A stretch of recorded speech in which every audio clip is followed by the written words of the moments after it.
Dobar dan, pozdrav svima, dobrodošli na još jednu recenziju. Evo, napokon je i moj motor došao na red.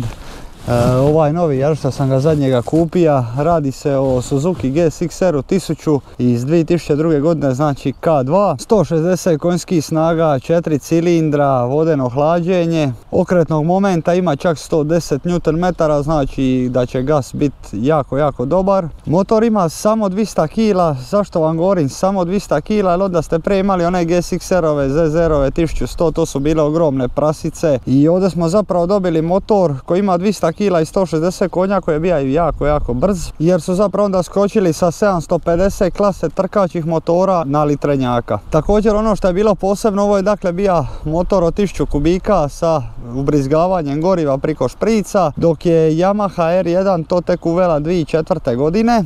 Ovo je zapravo bio Suzukijev odgovor na Yamaha R1 koja je izašla 97. 8. godine, tako nešto, nemojte me držati za riječ. I ono, bila je na karburatore i to je stvarno bilo senzacionalno u svijetu motora. I onda je došla Suzuki 2001. godine i pomeo svu moguću konkurenciju, jer je motor stvarno bio brutalan. U usporedbi sa mojim motorom, ovaj motor ima oko 40 konja više, a samo 20 kg je teži od moga motora.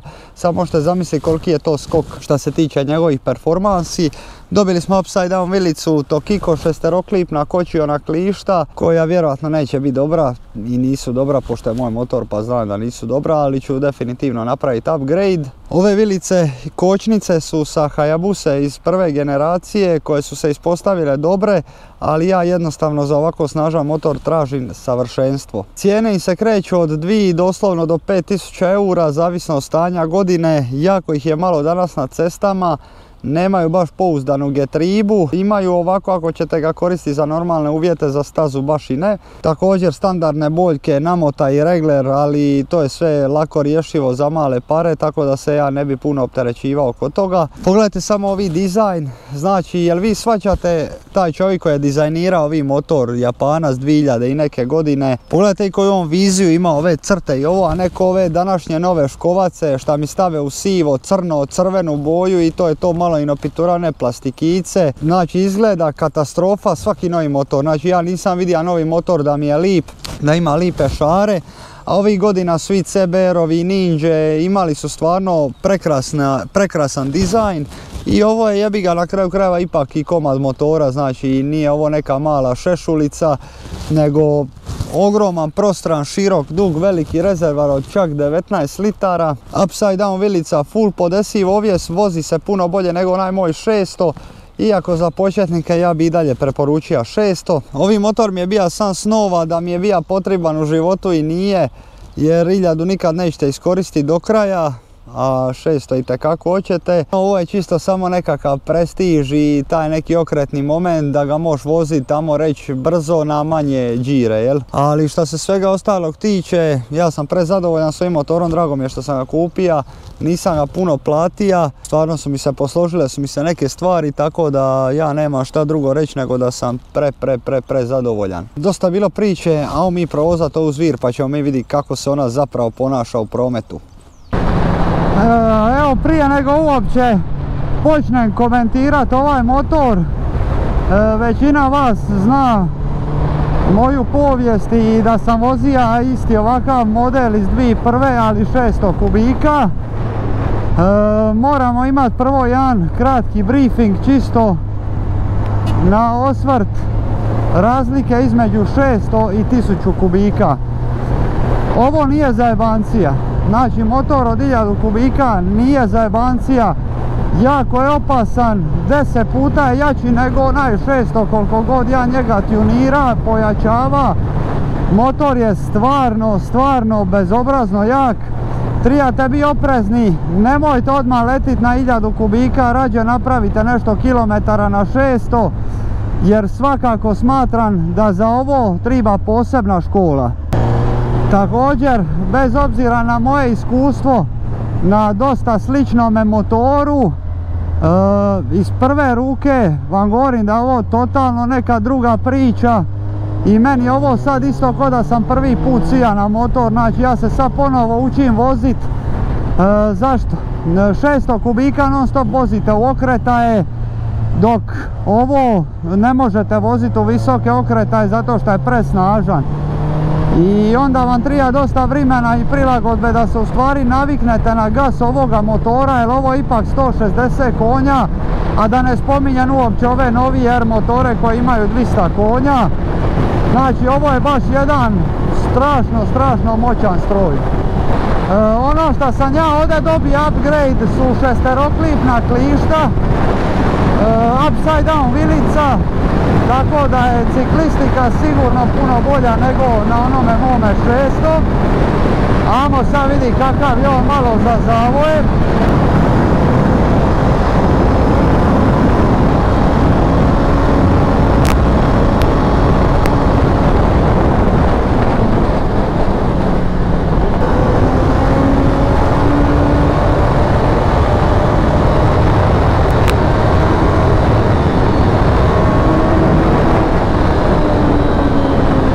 Kako je dobar motor.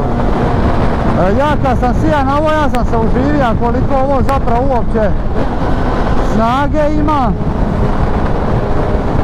Ovo je strašan motor.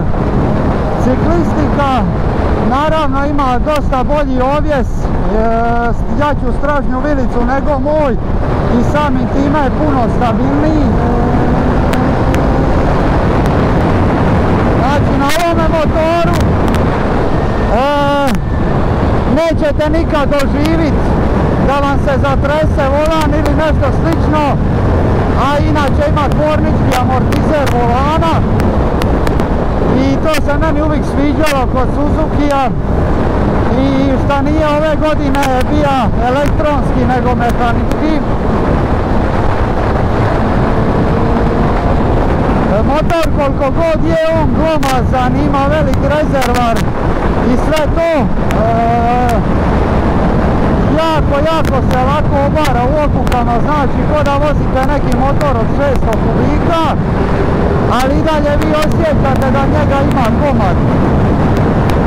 Ovdje je G6R pona Yamaha R1, zato što Yamaha R1 je zapravo bio prvi pravi litreni motor i kasnije je došao ovaj G6R 2001. i pomao je svu konkurenciju. Znači nijedan motor mu nije mogao dodati vode. Kasnije smo imali onu Yamaha R1 2004. godina gdje je bio najbolje pogođen omjer snage i težine 1:1, ali ovo je za svoje godine jako brutalan motor. Meni ga je bila velika želja imat, ali da bude iskren veći mi je gust voziti 600, zato što ja svoju 600-ticu mogu iskoristiti 100%, znači do kraja, a ovo moraš paziti jer ovdje ako odvrneš ručku ide motor pa.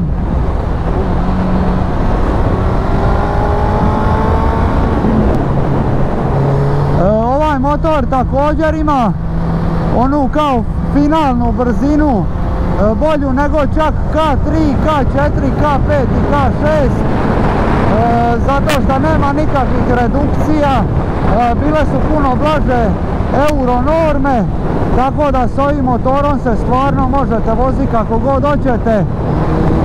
Onaj njihov problem je što se tiče mjenjača. Mjenjač ode vrlo lako ukoliko ga koristite na stazi, znači ako ste prenasilni prema njemu, meni je 1000 malo prejako za stazu, ja preferiram ostati na 600, ali ovo je jako dobar motor i za svakodnevnu upotrebu i za otići se negdje provozat, jako lipog izgleda. Ja sam uvijek bio fasciniran kako su oni te 2001. i 2002. godine kako su lipo dizajnirali ove šare, crte sa strane, naspram ovih danas škovaca koje mi stavi u jednobojnu ili dvi boje, niti ima kakve šare, ni naljepnice, ništa, znači jako šturo i meni je to bez veze. Ovaj motor također ima dosta veliki gas na srednjim i na visokim okretajima. On već odmah počne vući na 3000, tako da gasa sigurno ne fali. Ja ja ga još uvijek slabo vozim, znam, nisam nemam još toliko iskustva, znači napravio sam na njemu možda 2000 km, jer zbog ovoga YouTube-a i svega skupa nisam se stigao ni voziti, eto da budem iskren. Jedina stvar koju ću morat upgrade-at, to će biti kočnice, zato što, jel, poznata njihova boljka da su im kočnice sranje. Kako lijepo, dobar je. On jede ove kratke zavoje, a o dugima da i ne pričam. Znači stvarno se motor vozi perverzno. Da nastavim tamo gdje smo stali, nemam baš toliko iskustva, treba se naučiti na ovi gas. Meni je ovo za moj pojam strašno brzo.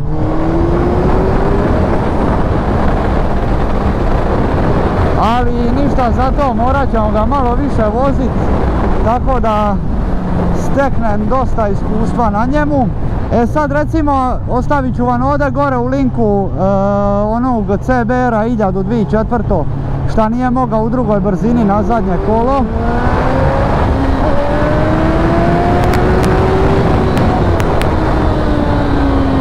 Jer vi vidite sad koja je ovo razlika, a CBR onaj noviji i jači je zapravo slabiji od ovoga.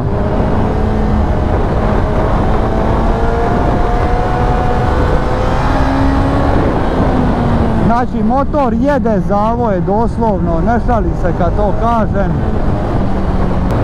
Možete misliti koji je ovo preokret bija te godine kad su prelazili sa klase 750 na ovu 1000 klasu i dobili ovako brutalne performanse, puno lakši motor.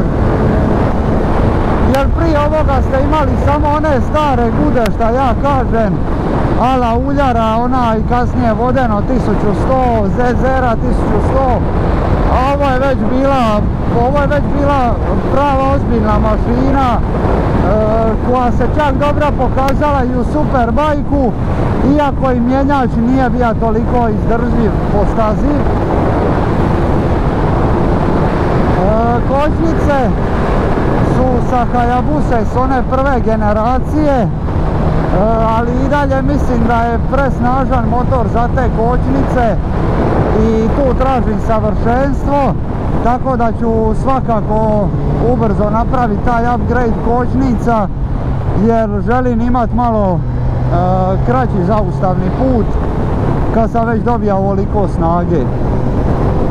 Sam se obara u okuke, u smislu nema nikakve posebne gume, nego je jednostavno tako dobro ciklistika odrađena da je to strašno. Kočnice treba baš jako pritisniti da bi one uvatile, tako da treba biti oprezan. I stvar kod ovoga je šta 600 mi je oprostija milijardu grešaka, a ovaj baš i neće, tako da definitivno ne bi preporučio 1000 kubika nikome i čak ću napraviti jedan mali prilog o tome 1000 kubika ili 600 za prvi motor. Evo nas natrag pa da napravimo neki rezime ovoga motora. Jako brz motor, u usporedbi sa 600 i 750 ne može se uopće miriti, znači čak nekad kad dam gasa na njemu me bude straj koliko je motor brutalno brz. Oštar, precizan po okukama, podesivi ovjes, znači možemo ga namištati kako nam paše po težini i svemu skupa. Srednji i visoki okretaj vam stvarno izazivaju osmijeh ispod kacige i veliku dozu adrenalina. Njegove mane, najveća mana su mu kočnice i ja na to najviše rušim ocjenu motorima, jer kočnice su ti jedno od najbitnijih dijelova na motoru. Znači ako džaba ti meni da motor velike snage ako ja nemam dobre kočnice. Znači ne BMW S1000 RR dobre kočnice, nego samo da su malo bolje nego ove, ali ništa što to upgrade neće napraviti. Staviti pletena kočena criva ili Brembo u pumpu, to ćemo još vidjeti. Također slabosti kao i kod onoga 600 regleri i ima također i onu boljku kao i 750 getribe, dakle jako su im loši zupčanici. Ne bi trebalo biti ništa ako se ne iživljavate na njima, to jest ako ih ne vozite na stazi, jer po cesti se s ovim sigurno nećete iživljavati, zato što kad date gasa se da izvinete, userete u gaće. Položaj sidenja je odličan, čak i za putovanja. Motor vam pruža dosta dobru zaštitu od vitra, tako da ja se tu ne bi puno nešto zadržava i filozofira. Na kraju krajeva ipak je moj motor, da mi se nije sviđa ne bi ga kupio. I da je najbolji, sigurno da nije, uvijek ima bolje, ali za ono što sam ja tija, to je to. Tako da bi ja ovu recenziju zaključio sa jednom visokom osmicom, najviše radi toga šta ima loše kočnice koje se definitivno šta hitnije trebaju napraviti. A ovo drugo manje više je stvarno ok. Ako nađete kojega u oglasu, znaju biti skupi, ali su jako dobri motori i mogu proći masu kilometara. To je bilo to što se tiče ovoga videa. Hvala vam što ste gledali, ostavite u komentaru kako vam se svidjela recenzija i vidimo sljedeći put. Pozdrav!